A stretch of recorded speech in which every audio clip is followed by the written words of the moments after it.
Hudson High, boys. Show them how we stand. Ever sure to be champions, known throughout the land. Wheaties, Breakfast of Champions, bring you the thrilling adventures of Jack Armstrong, the All-American Boy. Oh, boy. What a game that was. Gee, it sure feels good to wind up the season with a win. I'll beat you to the showers, Rod. The heck you will. You know, I'm glad the football season is over in a way. It's going to seem good not having to keep in training all the time. Coach sure kept us going this year. Oh, what do you mean?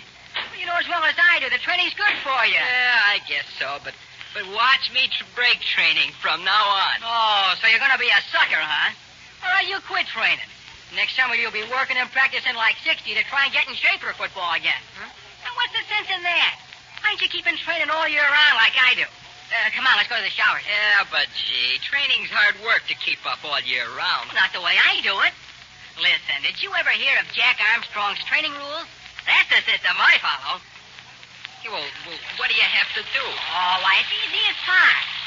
First, you get lots of fresh air and sleep and exercise. Say, you're right in the middle of one of those training rules right now. It's the one that says to use plenty of soap and water. Nothing hard about those rules, I guess. What's next? Well, you just keep right on eating the same training breakfast that we've all season, and you're following Jack Armstrong's training system to the letter. You mean eat Wheaties? That's right. Wheaties and fruit and lots of milk. Boy, I wouldn't trade that breakfast at Champion for any other dish you could give me. Well, what do you know? I've been following Jack Armstrong's training rules all along, but nobody told me. If that's the deal, you bet I'm going to keep in training all year long.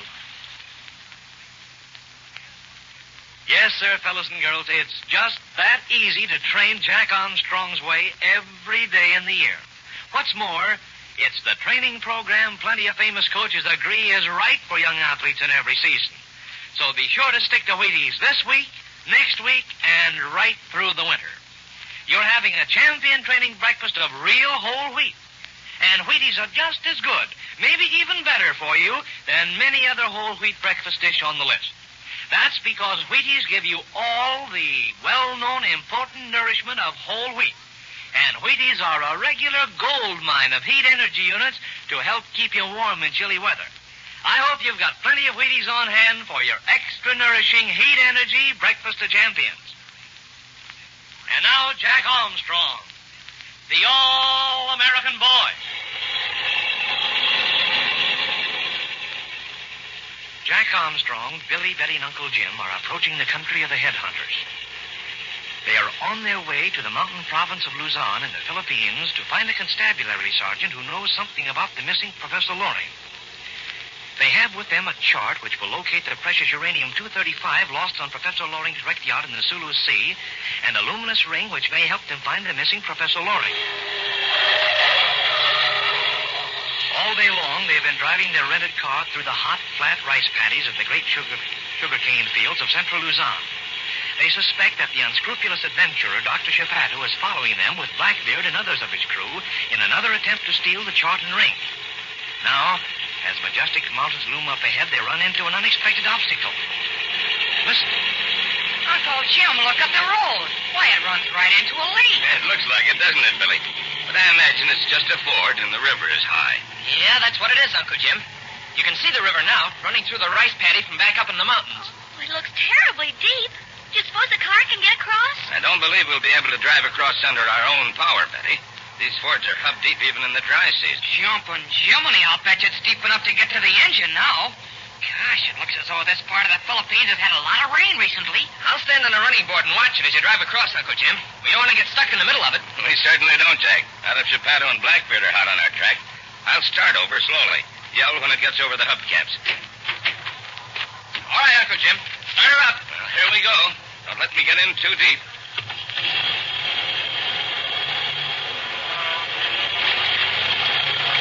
Getting deep pretty quickly, Uncle Jim. But it's not up to the hubcaps yet. Maybe it won't get any deeper. Oh, I hope not.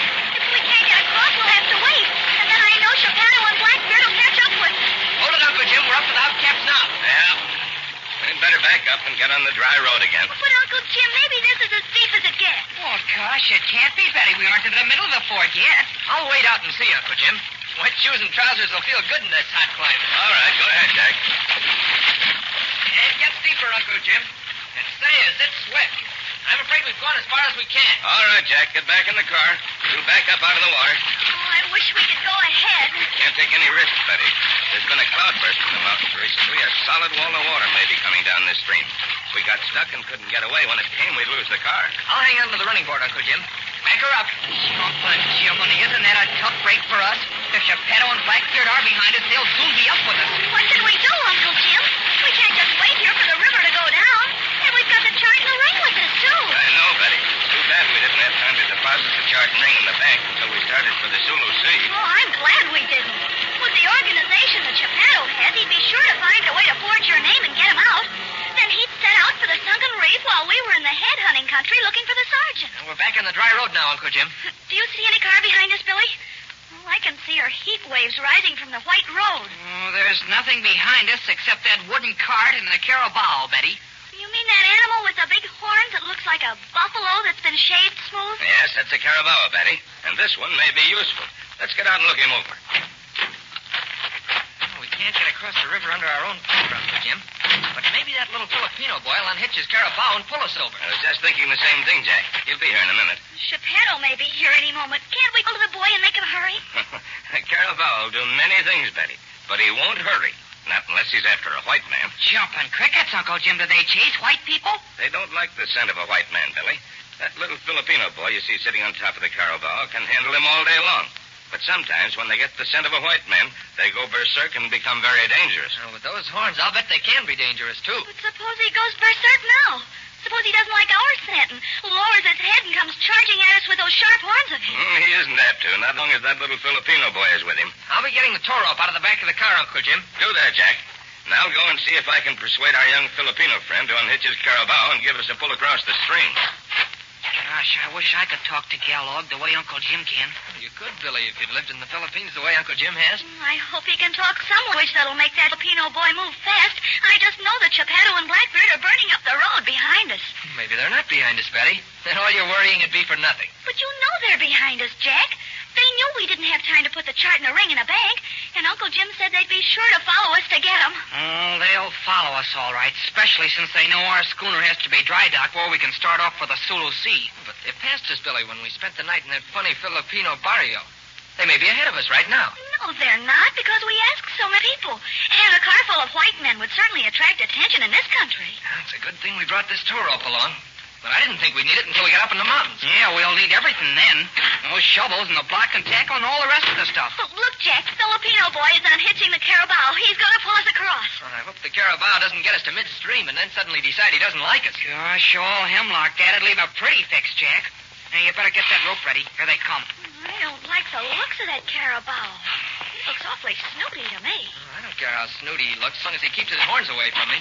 He'd be a mean customer to handle. You got the rope ready, Jack? Yes, it's all ready, Uncle Jim. We'll have to fasten it to the yoke, won't we? Take a couple of turns around one side of the yoke, then run the line to the front bumper of the car, and then back to the other side of the yoke. Here goes.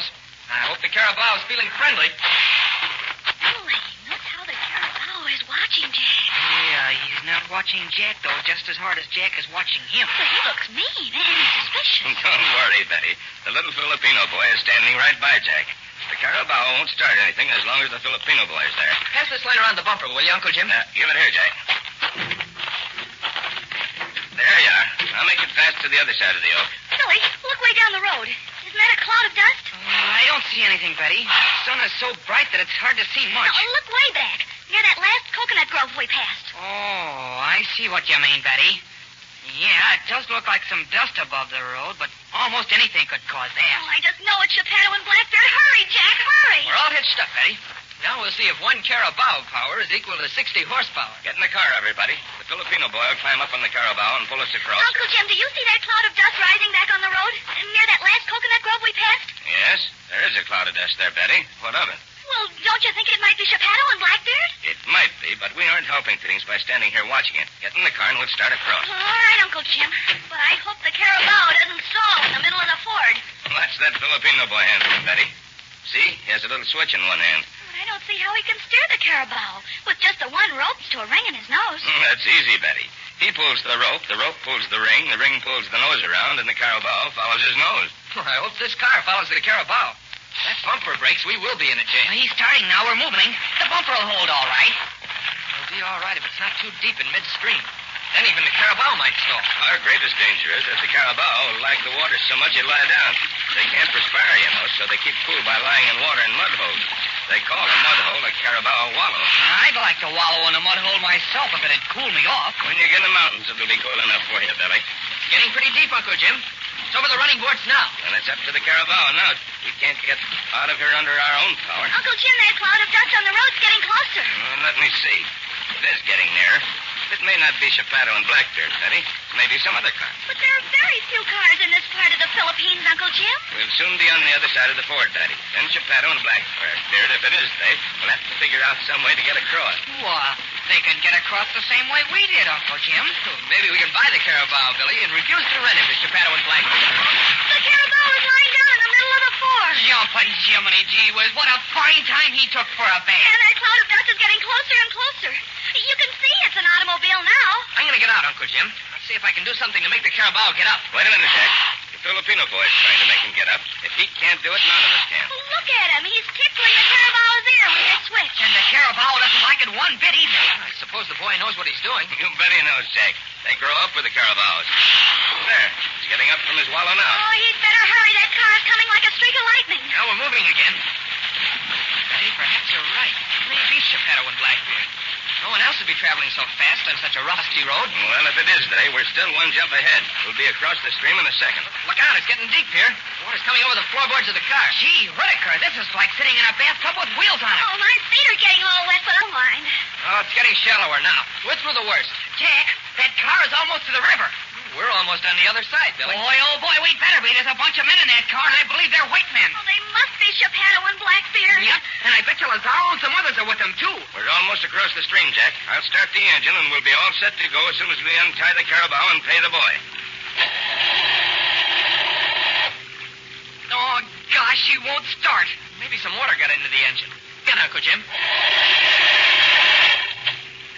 No, she's dead as a doornail, Jack. She must have some water in her. Oh, look, Jack, there's Chapato and Blackbeard and Lazaro and some others. They're getting out of their car on the other side of the ford, and we can't start our car. What are we going to do, Uncle Jim?